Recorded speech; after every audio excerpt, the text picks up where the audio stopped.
Assalamualaikum warahmatullahi wabarakatuh. Baiklah teman-teman, di sini kita akan mempelajari praktikum tentang percobaan gaya sentripetal. Sebelumnya, gaya sentripetal itu adalah untuk mencari gaya yang bekerja pada benda yang bergerak melingkar.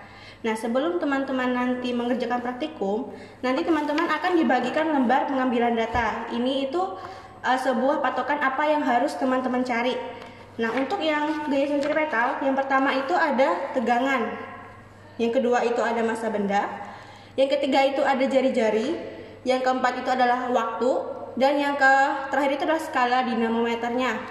Sebelumnya teman-teman harus tahu alat dan bahan pada percobaan ini. Yang pertama itu ada slide regulator.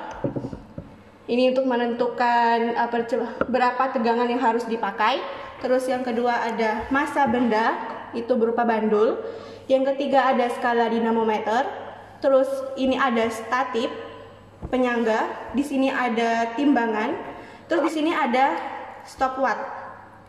Nah, hal yang pertama teman-teman tentukan adalah tegangan. Tegangan di sini saya mencontohkan yaitu sebesar 75 volt dan yang terakhir adalah 80 volt. Yang pertama yaitu kita harus menyalakan listrik ya teman-teman. Nah, setelah itu nanti kita colokkan dan yang selanjutnya kita tentukan tegangan yaitu 80 volt.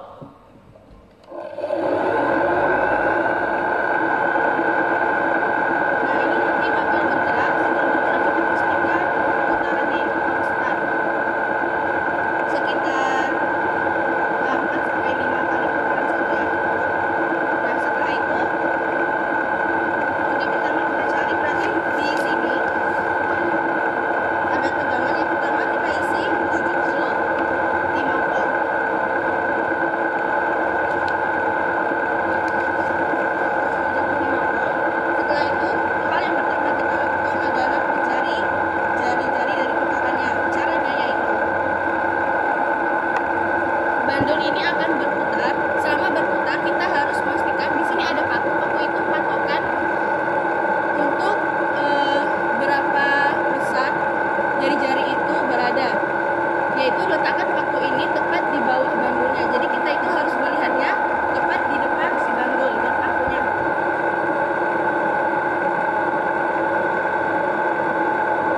Nah, ini sudah pas. Setelah itu kita baca di sini ada terdapat penggaris. Nah, penggaris ini mungkin teman-teman tidak terlalu melihat. Di sini saya tunjukkan itu sebesar 20,2 cm. Nah, untuk 20,2 cm nanti kita masukkan ke jari-jarinya. Lihat itu kan 1 cm. Nah, setelah itu di sini ada juga untuk waktu 10 putaran.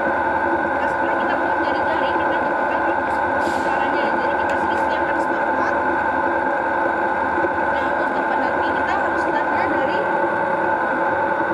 bawah paku ini. Kita coba 1, 2, 3. 1, 2, 3, 4, 5, 6, 7, 8, 9, 10. Nah, untuk 10 kita matikan. Nanti kita boleh di stopwatch itu berapa. Di sini saya membacanya yaitu sebesar 14,5 detik. Nah, jadi 14,5 detik itu kita masukkan ke kolom waktu 10 putaran T. 14,5 detik. Setelah itu di sini ada skala dinamometernya. Untuk skala dinamometernya kita harus mematikan dahulu putarannya.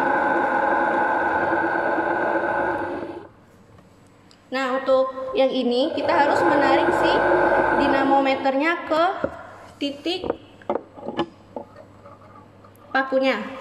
Fungsinya untuk menarik skala dinamometer ini adalah kita mencari suatu tegangan tali. Berapa besar tegangan tali itu ketika perputaran tadi terjadi. Jadi kita tarik ininya ke sini. Nanti terbaca skala dinamometernya yaitu ini ya teman-teman. Di sini saya baca yaitu sebesar 0,1 Newton. Nah, setelah itu kita tulis lagi di skala dinamometernya 0,1 Newton. Jadi selanjutnya kita mencari massa benda yang masih kosong ya. Nah, untuk massa benda sendiri kita menghitung benda ini yaitu menggunakan timbangan. Yang pertama kita harus lepaskan ini, kita lepaskan talinya saja.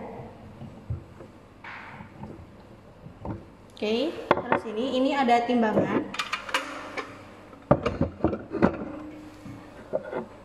Nah, setelah itu kita taruh di atas sini.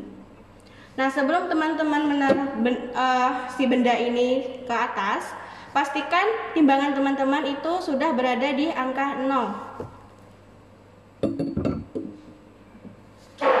Nah, untuk timbangan itu yang pertama kali yang teman-teman gerakan itu adalah ratusan. Nah, di sini jatuh berarti itu kelebihan berat, kita kembalikan. Kita ulangi selanjutnya kita ke puluhan. Ke 90 ini saya tunjukkan, ke 90 dia jatuh berarti kita ke 80. Nah, setelah itu nanti setelah dia tidak jatuh kita ke satuannya.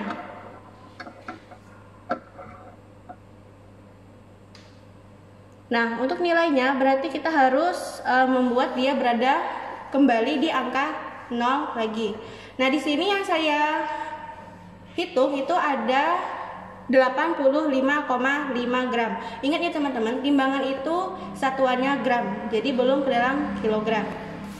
Setelah teman-teman dapat, kita masukkan lagi ke lembar pengambilan datanya 85,5 gram. Nah, setelah itu karena di sini kita membutuhkan 5 data, jadi kita ulangi penimbangannya itu sebanyak 5 kali. Tetapi di sini ingat posisinya itu berbeda-beda karena kita mencari apakah ini nanti nilainya akan sama atau tidak. Dengan cara mungkin di depan, di samping, atau di bawah, atau di samping lagi. Begitu, nanti sebanyak 5 kali. Biar dia bervariasi ya teman-teman. Nah, setelah teman-teman dapat nilainya, nanti tinggal dimasukkan di massa bendanya 5. Nanti setelah itu kita ulangi ke percobaan 80 dengan cara yang sama lagi. Nah, karena di lembar pengambilan datanya kita membutuhkan 5 data, jadi kita mengulangi percobaan tadi sebanyak 5 kali. Untuk yang kedua, itu kita menentukan tegangan jadi 80 dengan cara yang sama pula kita mencari nilai-nilainya itu berapa. Seperti itu teman-teman. Itu yang dapat saya sampaikan mengenai gaya sentripetal ini. Semoga bermanfaat. Assalamualaikum warahmatullahi wabarakatuh.